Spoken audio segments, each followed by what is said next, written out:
તો suicide point તરીકે કુખ્યાત ગંભીરા બ્રિજ તૂટવા મામલે વિપક્ષ આકરા પાણી આવ્યું છે। પૂર્વ ધારાસભ્ય અને મહેસાણા જિલ્લા કોંગ્રેસ પ્રમુખ બળદેવજી ઠાકોરે ઘટના અંગે દુઃખ વ્યક્ત કર્યું, સાથે નવા બનેલા બ્રિજોની ખખડેલી હાલતનો મુદ્દો ઉઠાવ્યો। તો બીજી તરફ કોંગ્રેસ નેતા રામકિશન ઓઝા એસએસજીમાં ઇજાગ્રસ્તોની મુલાકાતે પહોંચ્યા હતા અને સરકારને સમગ્ર મામલે યોગ્ય તપાસ કરવા માંગ કરી।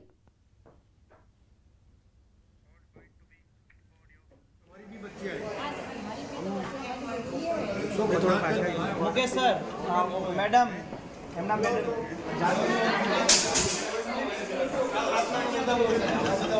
आटली बड़ी टेक्नोलॉजी होवा छतांय आवा टेक्नोलॉजी में काम करता होवा छतांय जो खूब मोटा खर्चे जे पुलो बनाववामां आवे ए पुलोनी परिस्थिति जो आवी होय तो बंधोनुं शुं थात।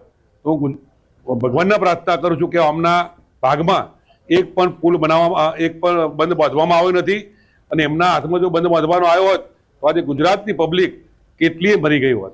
कि कोई राजनीति नहीं है, न कांग्रेस की न बीजेपी की राजनीति नहीं है। ये जानों को बचाएं। जनता की जान की कीमत बहुत महत्वपूर्ण है। एक एक जान के पीछे उनका परिवार लगा हुआ है, उनकी संवेदना लगी हुई है, उनकी पूरी जान माल लगी हुई है। उन परिवारों की तरफ देखें, दुर्घटना ऐसी हो रही है उसका ध्यान दें। ऐसे जो भी जर्जर पुल है उस पुल को बनाने का काम करें, यही हमारी सरकार से अपेक्षा है। तो हवे बात गंभीरा जेवा आवा केटला ब्रिजनी।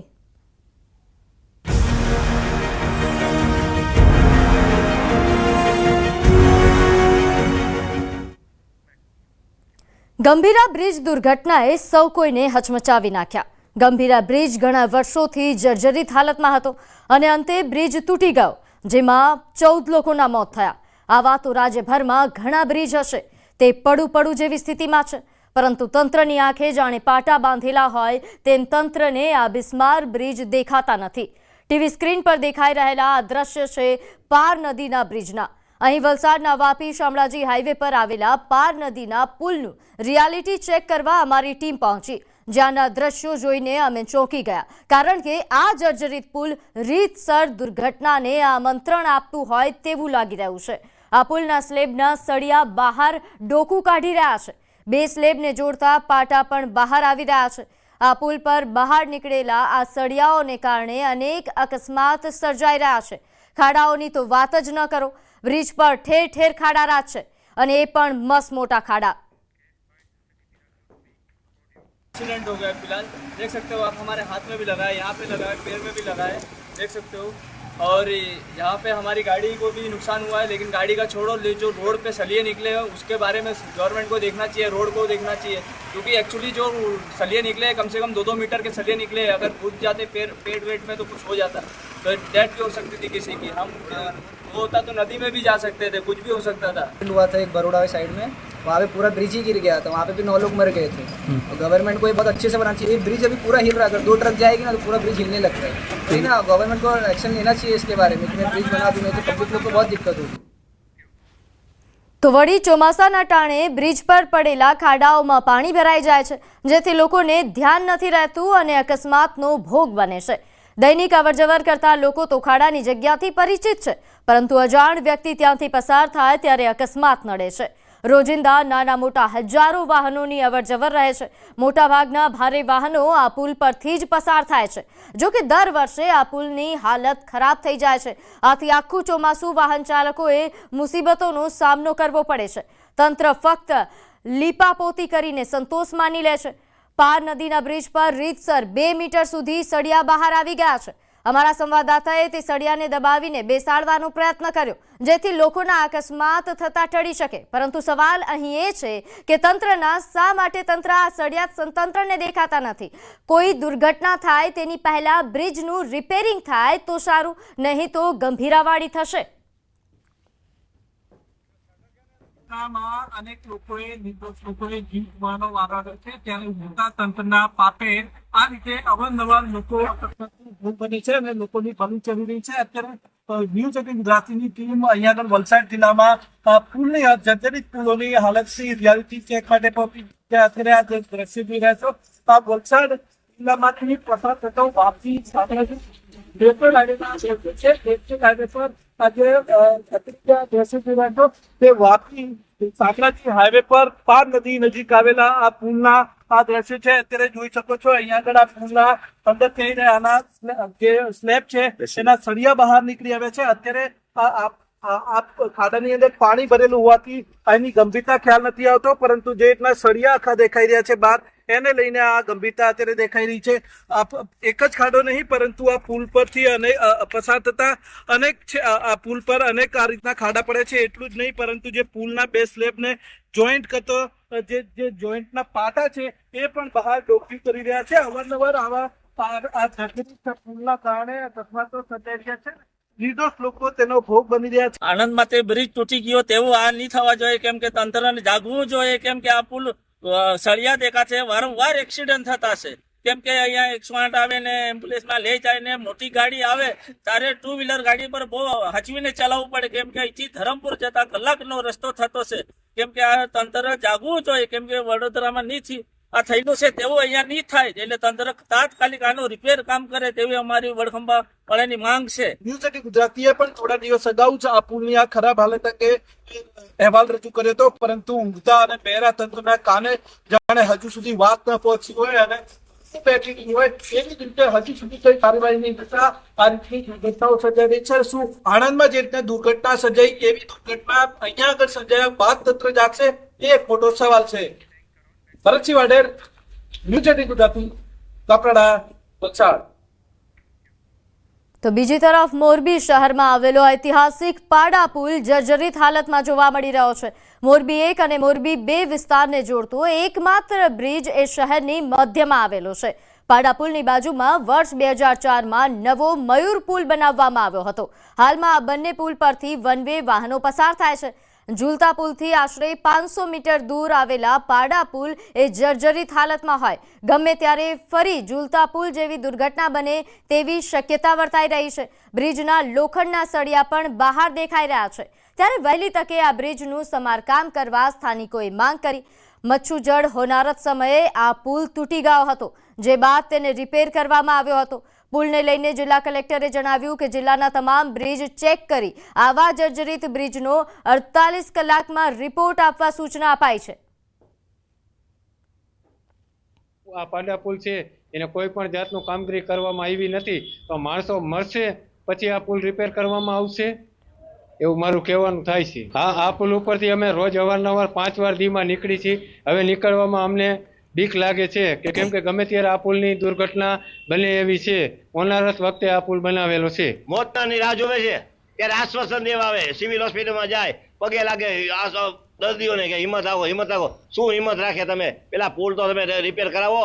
આ તમે જોઈ શકો છો ગાબડા પડેની છે. એક્ઝિક્યુટિવ એન્જિનિયર અને સુપ્રિન્ટેન્ડિંગ એન્જિનિયરને સૂચના આપી દીધી છે અને એમને કહ્યું છે કે મને 48 કલાકમાં મોરબીના આવા કોઈ પણ જો આપણી જે મિલકત હોય અને આ રીતે જર્જરિત થયેલી હોય તો મારું ધ્યાન દોરો, તમે રાજ્ય સરકારનું ધ્યાન દોરી અને એમાં આગળનું જો પણ કંઈ કરવાનું કામ હશે તો તાત્કાલિક કરાવો.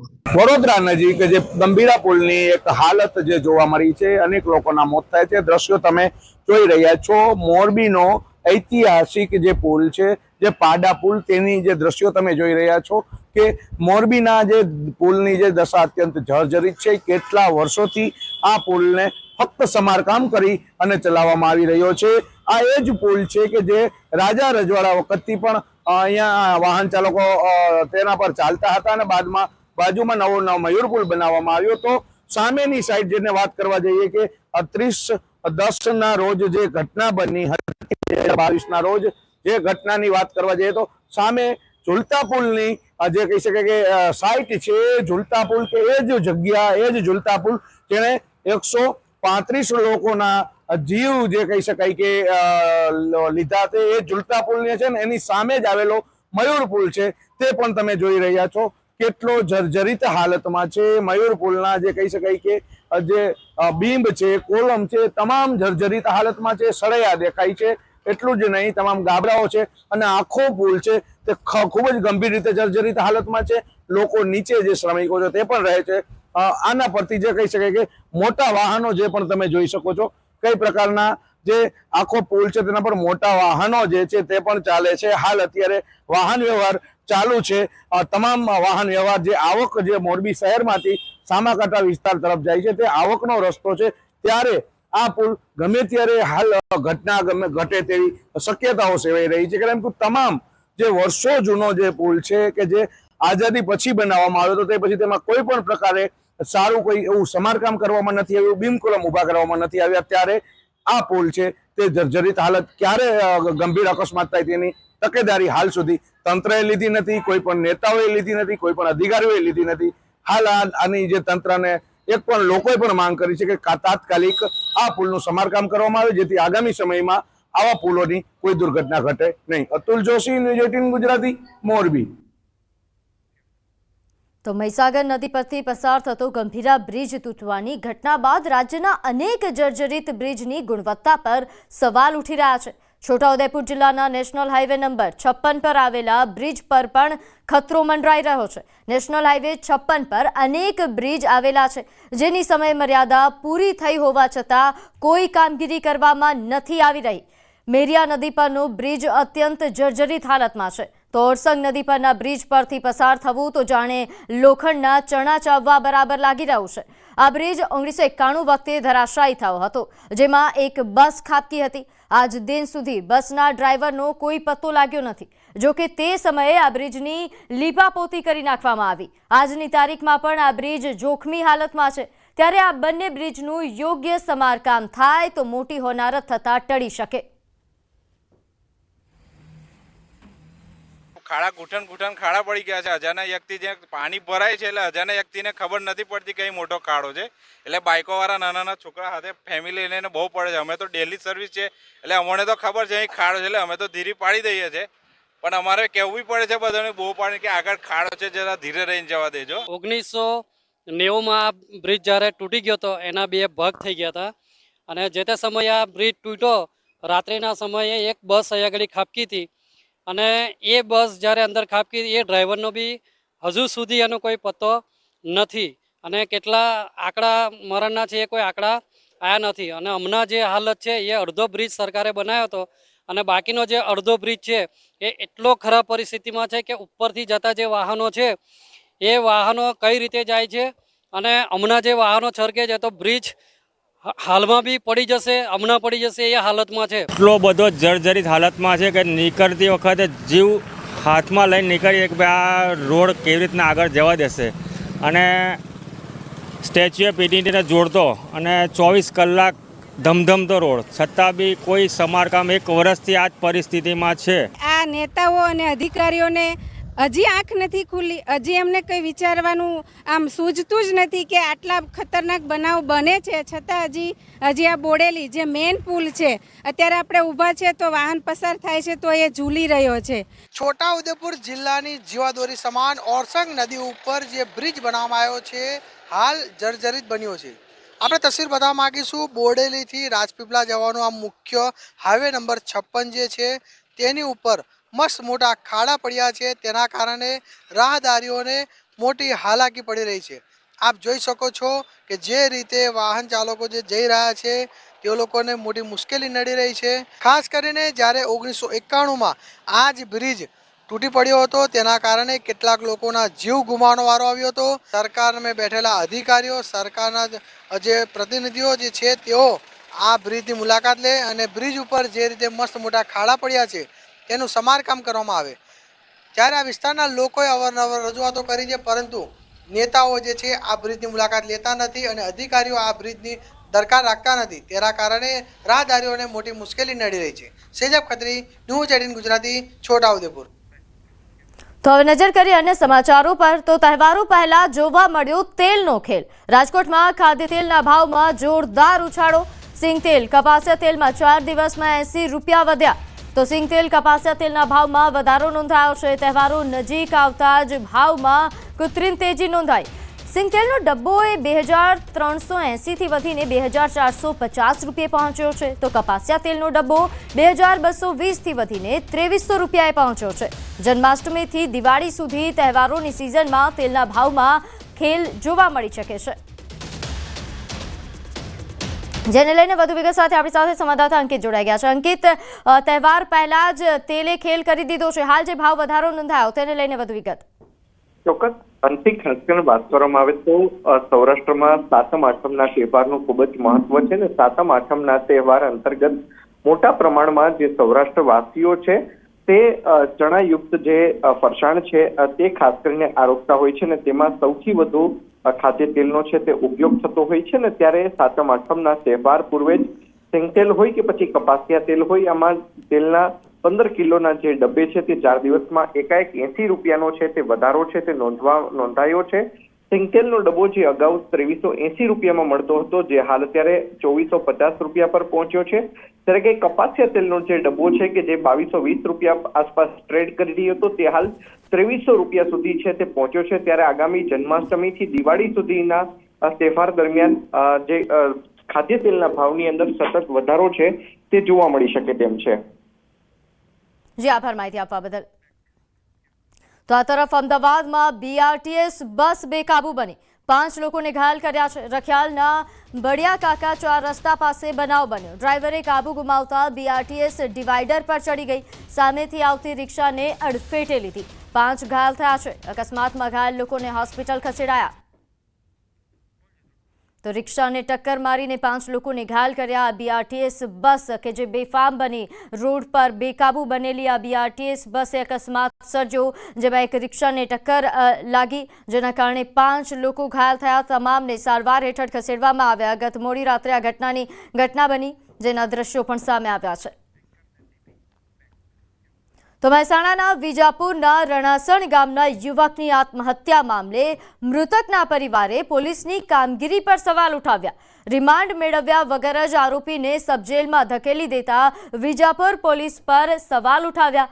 એજન્ટ ₹29 લાખ લઈને વિદેશ નહીં મોકલતા યુવકે જીવન ટૂંકાવ્યું હતું. પરિવારનું કહેવું છે કે આરોપીના રિમાન્ડ લેવાય તો મૃતક પાસેથી લીધેલા 29 લાખની રિકવરી થઈ શકે તેમ છે. અન્ય લોકો પાસેથી રૂપિયા લીધા હોય તે પણ તપાસમાં ખુલી શકે. આજે તો મેં મારો ભાઈ ગુમાવ્યો છે, એને તો સુસાઇડ કર્યું છે અને સ્પષ્ટ લખ્યું છે કે કોના કારણે સુસાઇડ કર્યું છે, તો એને રિમાન્ડ પર લેવો જ જોઈએ. પોલીસને ખાસ કાળજી લઈને આને રિમાન્ડ લઈને બધું પૂછપરછ કરીને એને બહાર લાવવું જોઈએ અને મને પૂરેપૂરી સજા થવી જોઈએ અને અમારા પૈસા પૂરેપૂરા ચૂકવવા જોઈએ. તો ઓનલાઈન પેમેન્ટના નામે ઠગાઈ કરતો યુવક ઝડપાયો. મૂળ બેંગ્લોરનો રહેવાસી યુવક મોંઘી દાટ વસ્તુઓનો શોખીન છે, જેથી પોતાના શોખ પૂરા કરવા તેણે નવો કિમિયો શોધી કાઢ્યો. પહેલા તો આરોપી કોઈપણ જગ્યા પરથી કપડાં, બૂટ કે અન્ય વસ્તુઓ ખરીદતો હતો. બાદમાં ઓનલાઈન પેમેન્ટ કરવાનો આગ્રહ રાખતો. ઓનલાઈન પેમેન્ટ માટે પોતાના બેંક એકાઉન્ટમાં રૂપિયા ન હોવા છતાં તે બારકોડ સ્કેન કરતો અને ટ્રાન્ઝેક્શન કેન્સલ થાય તેનો સ્ક્રીનશોટ એડિટ કરીને વેપારીને બતાવી પેમેન્ટ કરી દીધાનો વિશ્વાસ અપાવતો. અત્યાર સુધી આરોપીએ કર્ણાટક અને મહારાષ્ટ્રમાંથી પણ આ જ મોડસ ઓપરેન્ડીથી સોનાની ચેઇન ખરીદી છેતરપિંડી આચરી હોવાનું ખુલ્યું છે. પકડાયેલ આરોપીએ દરિયાપુરમાં પણ એક જ્વેલર્સમાંથી 1.5 તોલાની સોનાની ચેઇન ખરીદી છેતરપિંડી આચરી હતી. જોકે વેપારીના બેંક એકાઉન્ટમાં રૂપિયા જમા ન થયા હોવાની જાણ થતાં વેપારીએ પોલીસ ફરિયાદ નોંધાવી હતી અને જે બાદ સમગ્ર હકીકત સામે આવી. દુકાનદારને બતાવેલ કે પેમેન્ટ થઈ ગયું છે. સ્ક્રીનશોટમાં એ એવી રીતે એડિટ કરતો કે જે એના અકાઉન્ટમાં પૈસા ન હતા, જે બાબતનું ટ્રાન્ઝેક્શન ફેલ્ડનો જે નીચે મેસેજ આવે એ મેસેજ ક્રોપ કરી અને પેમેન્ટ થઈ ગયું છે એ પ્રકારનો સ્ક્રીનશોટ એ દુકાનદારને બતાવતો અને જે આધારે દુકાનદારને એમ થતું કે હા પેમેન્ટ થઈ ગયું છે, એટલે એના આધારે એમણે એને સોનાની ચેન આપી દીધી. પરંતુ ખાતામાં આ પૈસા જમા ન થતા જે બાબતે દરિયાપુર પોલીસ સ્ટેશનમાં એમને ફરિયાદ નોંધાવેલ હતી. તો સુરત શહેરની ઇટાલિયા મલ્ટી સ્પેશિયાલિટી હોસ્પિટલના એકાઉન્ટમાં ₹4.92 કરોડની ઉચાપાતનો ભાંડાફોડ થયો છે, જેમાં હોસ્પિટલના જ અધિકારીએ નાણાંની ઉચાપાત કર્યા હોવાનું ખુલ્યું. આરોપીએ પોતાના તથા પોતાના પરિવારના અન્ય લોકોના નામે મૂવેબલ પ્રોપર્ટી, ઇમૂવેબલ પ્રોપર્ટી